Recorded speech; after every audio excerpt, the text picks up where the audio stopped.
Now, the truth is Muhammad embodies submission. Muhammad embodies Islam. Muhammad embodies, you have to understand that you're talking about 1500 years ago in some desert in Arabia. And you have this kid named Muhammad. He is restless. And this is a Bedouin tradition, which means that, the tribe and the tribal ethos is primary. In other words, you follow all the laws, all the guidelines of your tribe, because to be an outcast, it means you have to do everything on your own. And there is no chance to survive, physically, emotionally, and it's a warring state. People are always coming over to kind of dominate you. So you need the protection of your clan. And so you have this kid, kind of like Kierkegaard. Why am I here?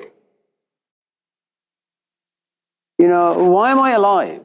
What's the reason for my existence?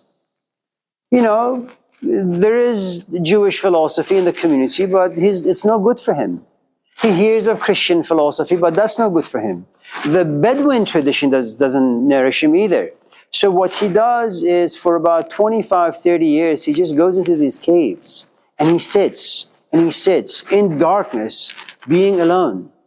It's a really, really difficult thing to imagine, whether it's the Buddha or Muhammad or Jesus or Moses or Gilgamesh, because they all go through the same stuff, And even today, some of you in this class, you get married because marriage has this fantasy that if you get married, A, B, C, D, E, F, G, H. And like Moses, perhaps one day you'll wake up and you say, well, I don't really want this. And you try to divorce, but it's complicated. So you go back, but then you want to get out. But then you go back, but then you want to get out. And eventually you get out. And you get out, you look around, there is nothing. There is no husband or wife. There are no kids. There is no house. You stay in your car, you're living in your car. You say, this is no way to live life.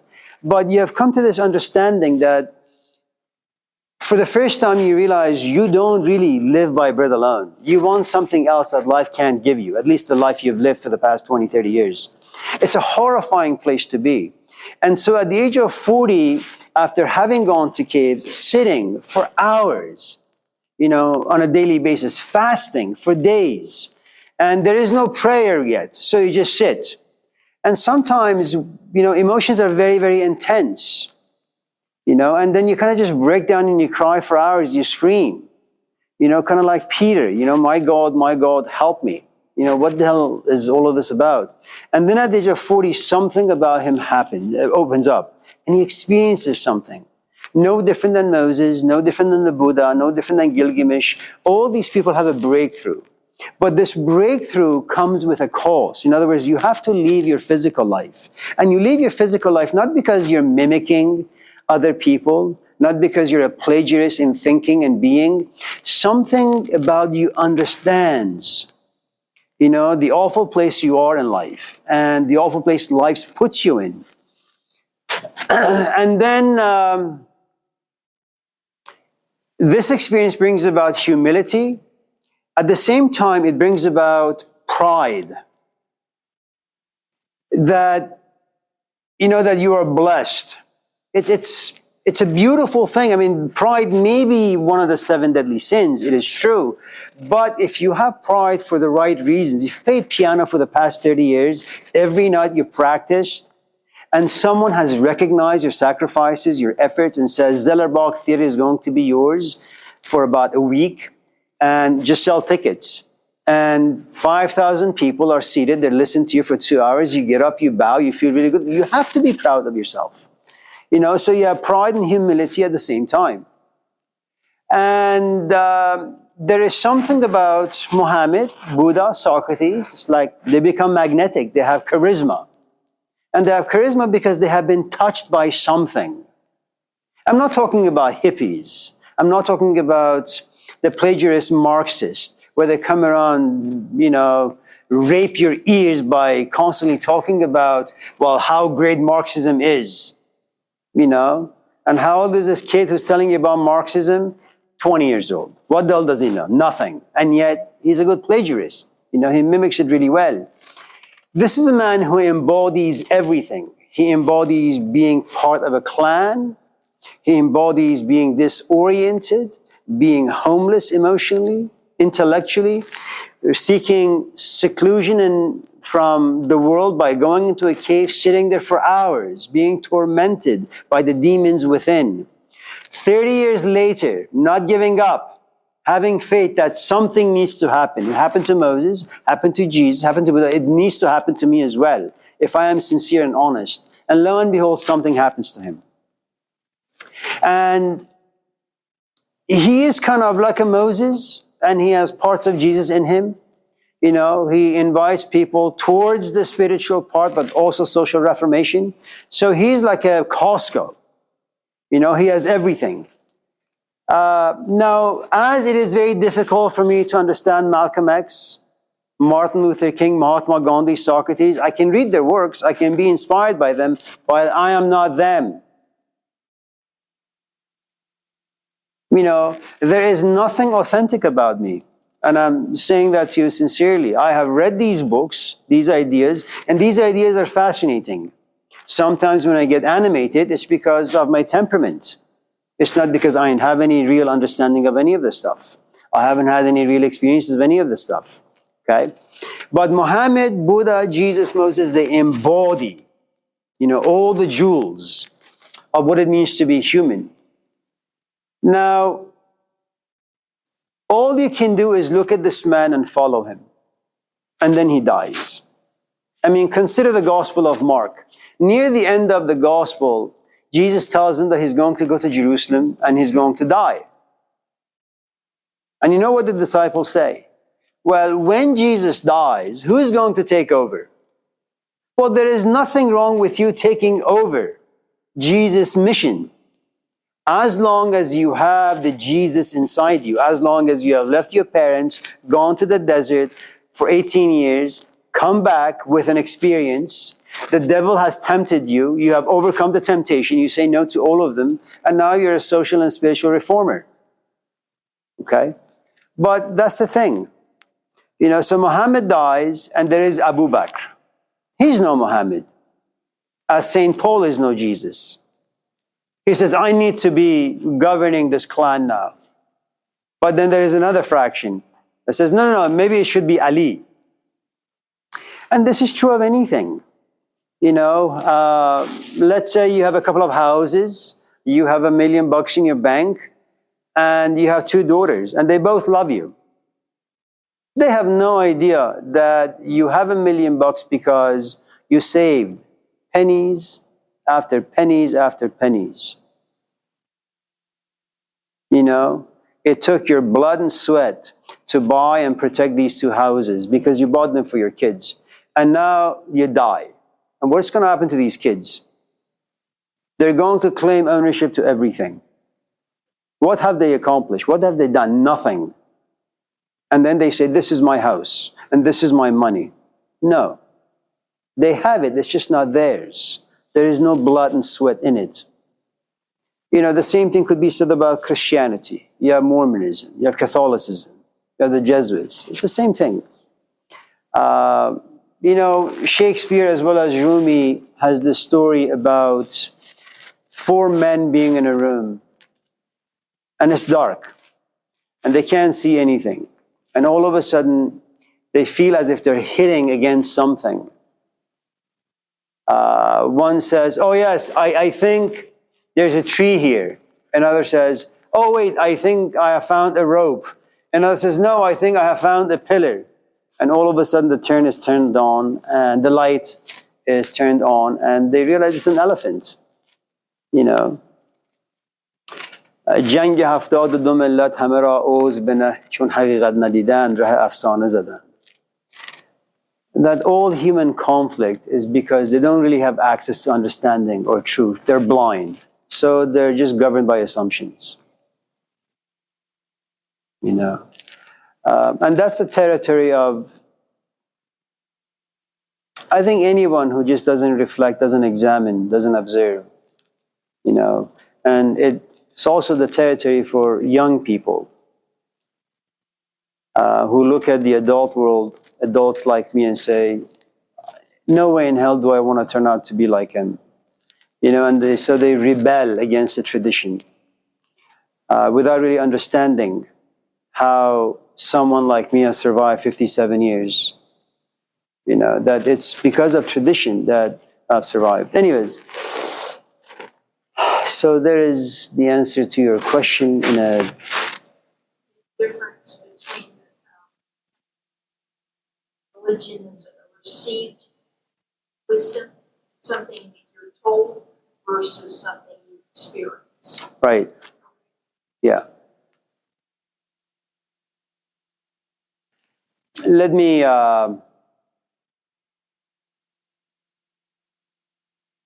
there is a story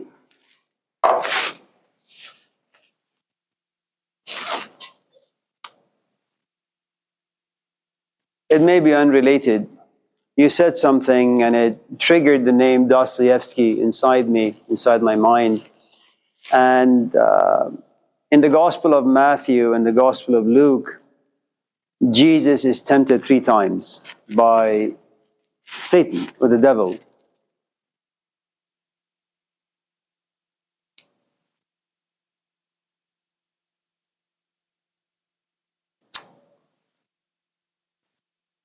The first temptation is you want people to follow you.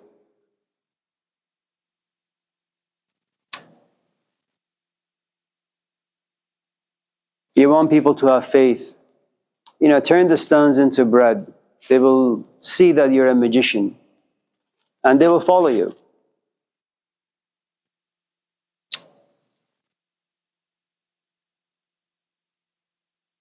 But he says no. And there are, I think, some good reasons for him to say no. There are lots of people who are starving in this world.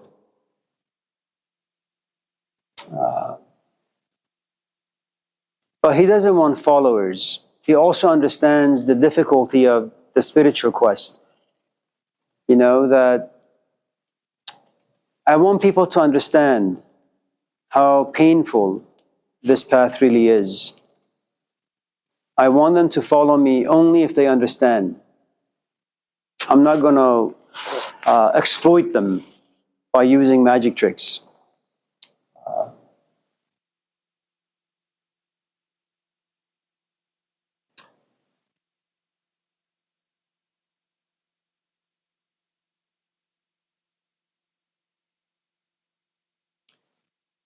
Men, for the most part, are visual creatures.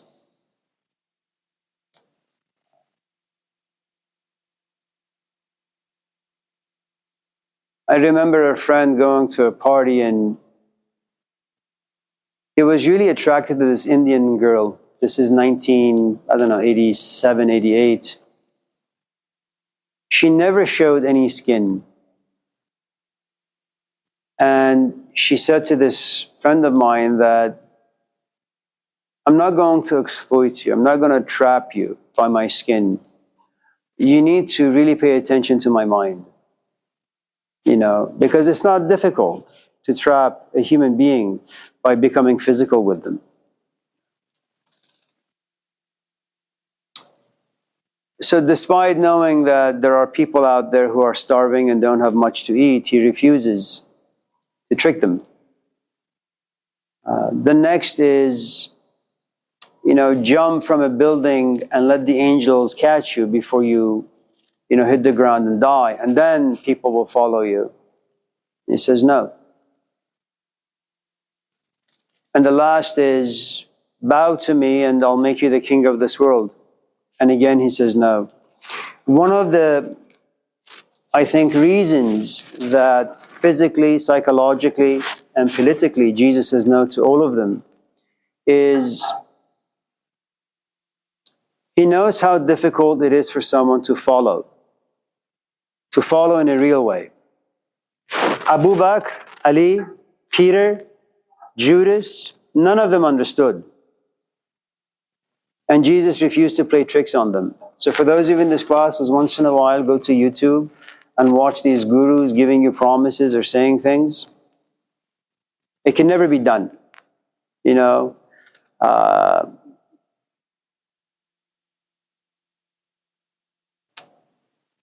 any rate. So,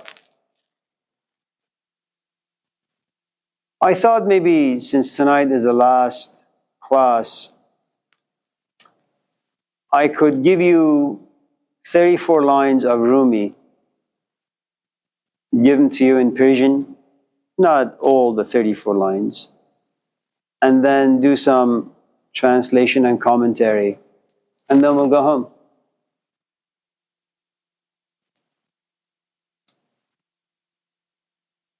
Sounds okay?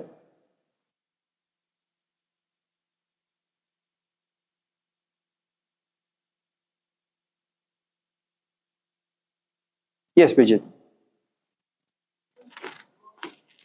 I'm sorry? What is Rumi? You said 34 lines. Oh, who is Rumi?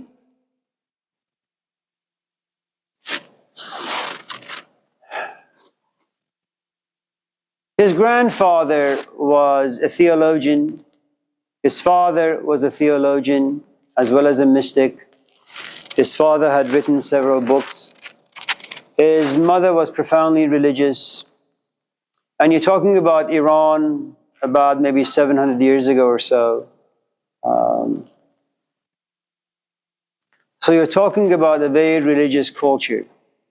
And because of his parents, and parents have a lot of influence on the way kids think, and eventually kids become.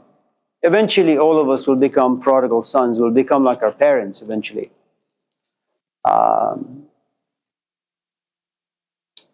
And so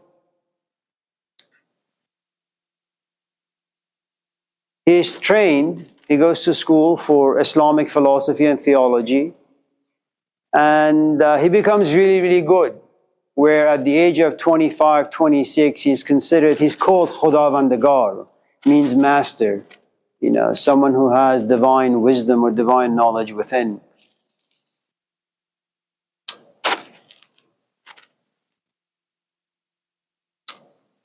And he likes that title. And he has about 500 or so students, and they love him. Everyone in his town respects him, considers himself to be a teacher of sorts.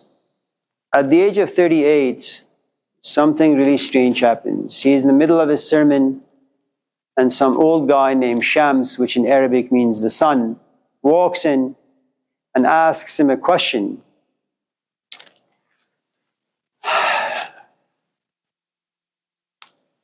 And it wasn't so much the question that bothered him, it was the presence of this man. There was something about this man that unsettled him, made him restless. He answers the question, but you know, there was this earthquake inside that opened up.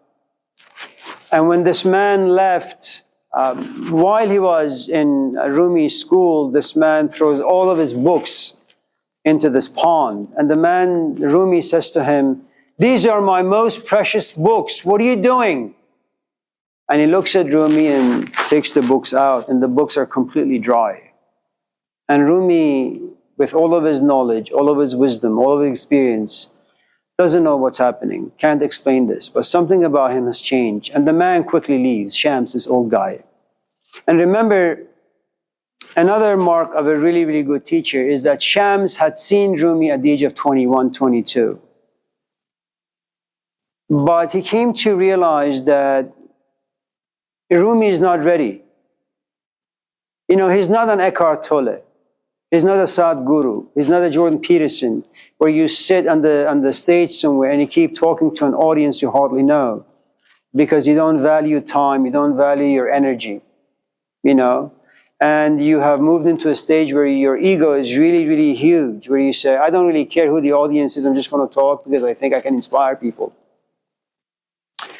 But Shams says, no, I'm not going to waste my time on this young kid. Leaves. About 16, 17 years later, he has a dream, and in the dream he is told that he needs to go visit this kid who's now 37, 38, and he does. And Shams happens to be, Rumi happens to be at the right time. And that's another kind of point that you guys should consider, that it's not enough for you to assume that you're ready. You have no idea if you're ready or not. Your assumption doesn't really mean anything. Even if Jesus Christ was to walk into your life, it doesn't mean that you're ready to receive him. And Dostoevsky has a really, really good story about the readiness of people or community. It's a 15th century in the book called Brother Karamazov. I think it's chapter 5, if I'm not mistaken.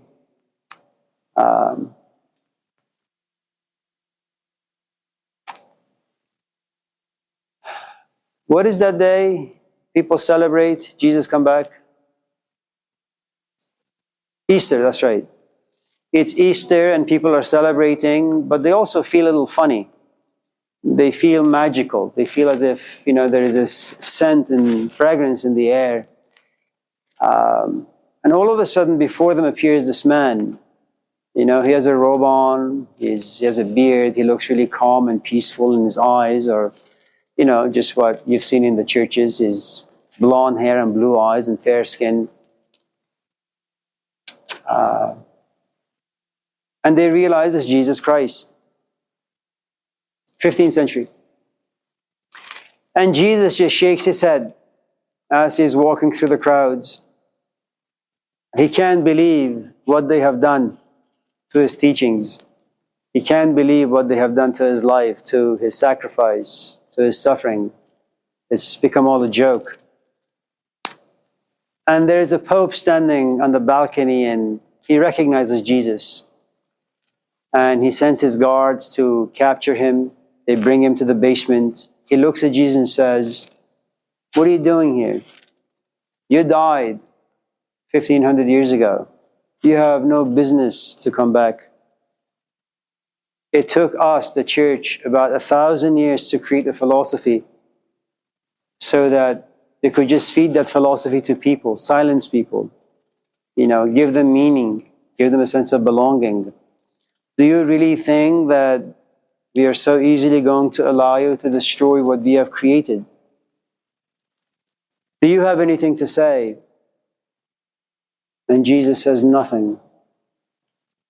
In the entire meeting with the Pope, Jesus remains silent. The Pope gets really, really frustrated, ultimately kisses Jesus on the forehead and leaves. I know that all of us, myself included, are waiting for our Prince Charming to come our way and enlighten us, season us in a way that's healthy and profound. We all want enlightenment. But I think very much like the Pope, we have no choice but to reject the person who will walk into our life because there is too much to lose for us. But, luckily for us, Rumi was at the right place. Shams only had few more years to live. They meet. And once Rumi is inspired by Shams, Shams runs away. Because Rumi knows that inspiration is simply not enough. You watch a great movie, it's about helping homeless people, and you go to Costco and you make a sandwich and you make a promise to yourself, I'm going to make sandwiches for the homeless every weekend. You do it for a couple of weekends and then it's forgotten. Inspiration can be forgotten very, very, very, very, very quickly. It means nothing.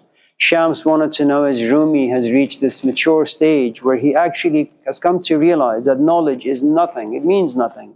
Reputation means nothing. Status means nothing. These are important things to give up.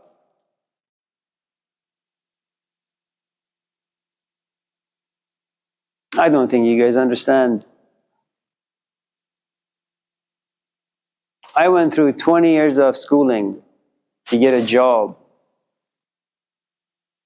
I have a job now.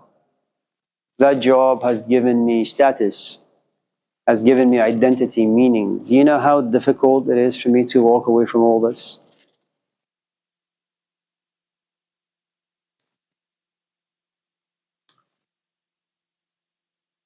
But there is something just magical about Rumi. He just doesn't care.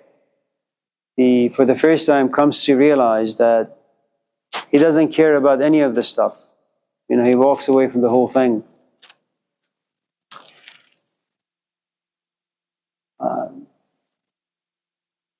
He begs Shams, this old man, to come to his house. And after a good amount of begging, Shams agrees. They go into his study. He locks the door. No one knows to this day what exactly took place behind closed doors. You know, for few months, his wife would leave food outside of the door. He would unlock the door, come out, grab the food, go back inside and lock the door. His students didn't know what was happening. His kids didn't know what was happening. You need to understand that if you're a student of a teacher, you will love this teacher. And like any form of love, you will become jealous if your teacher becomes attracted to another human being. His students were profoundly jealous, so much so that they planned to murder Shams, his teacher. And having heard this plan, Shams leaves. One night, he just packs up his stuff, doesn't tell anyone, not even Rumi, just leaves. Rumi wakes up and he's heartbroken. He doesn't know what the hell to do. And remember all the things we've talked about the past few weeks in this class. If you have found a teacher, he is your heir. He is your son. He is every form of nourishment through which you will survive. Rumi wakes up and he's not there. He's about to go mad. So he goes out. He can't find him. He sends his son. His son eventually finds Shams, begs him. Did you know that Rumi loved this man so much that he said to his teacher, Shams, I will give you my stepdaughter.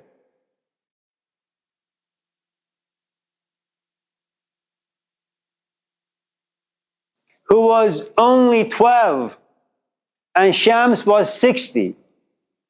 I will give you my stepdaughter. You can marry her. This day and age, it sounds a little weird, but it was a common practice. Okay?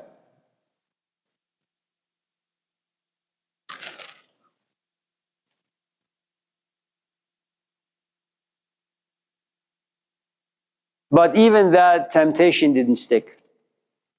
You know, but with a good amount of begging, Shams agreed to go back to Rumi. Again, behind closed doors, they talked. I don't know what the hell they did. There came a point where Shams looks at Rumi and says, you have used me as a crutch for about 2 years or so. You need to walk on your own feet now. That's another sign of a good teacher. Good teachers, eventually, when the time is right, will tell you to go away. But you need to hear that from their mouths, you see. And Rumi says, no, I'm not ready.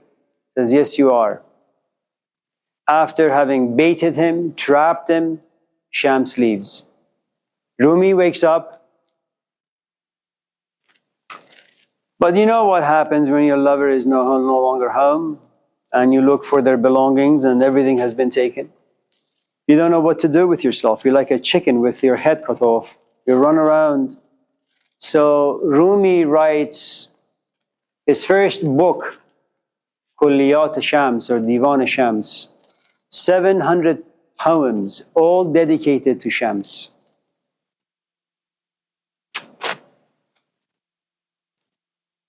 No different than Plato.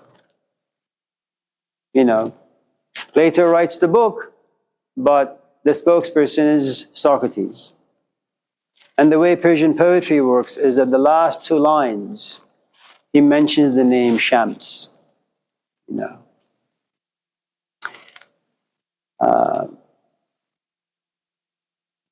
He's just a volcano. He's erupting with emotions.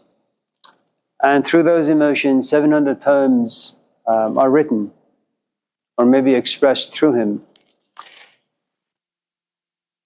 when he is fully cooked with this emotion called love, longing, yearning, agony, the trauma of losing his beloved, he sits down for the next 15 years or so, I think, or maybe 10 years, and he writes 6 volumes of Masnavi. It's really the summation of all Sufi teachings and Islamic philosophy. It's considered the Persian Quran. So that's a relatively crude and brief introduction to Rumi. But let me also say it doesn't mean anything, this introduction.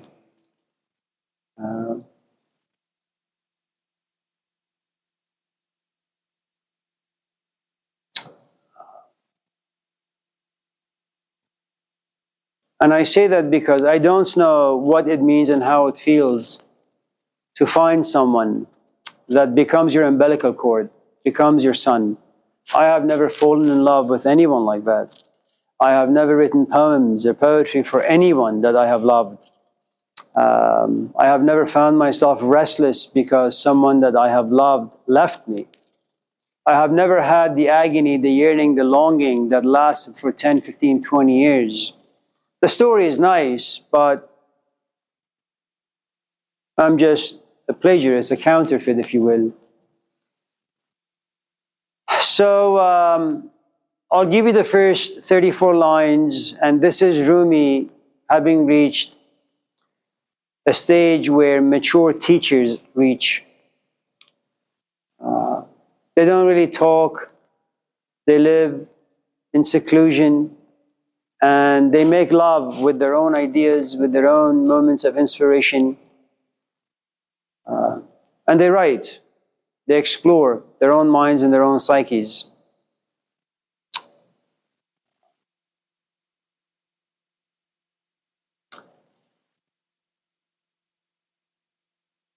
So it goes like this. I'll just give you a few lines in Persian and then I will do them in English.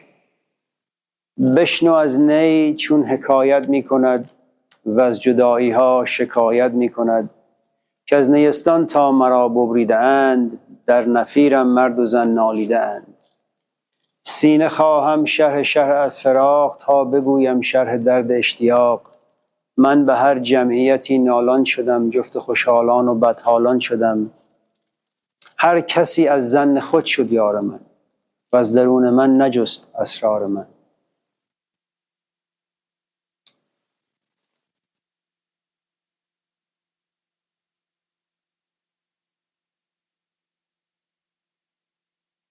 I'll do the rest in English.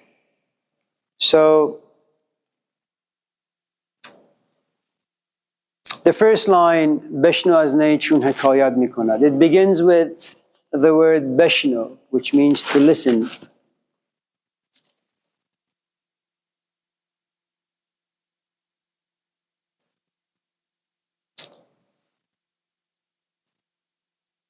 All of us in this class have had moments where we have experienced something profound.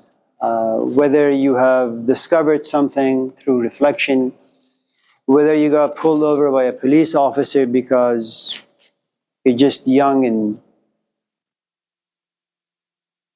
abusing his power, whatever the case may be, you have some real emotions inside you. They're honest, they're sincere. And you want to share your experience with someone. And you go home and there is your companion and you say, sit down, I want to tell you something. Pay close attention, listen. And as you're talking, they interrupt you, they say, so ABCD, you say, no, God damn it, you're not understanding me. Listen carefully, listen closely.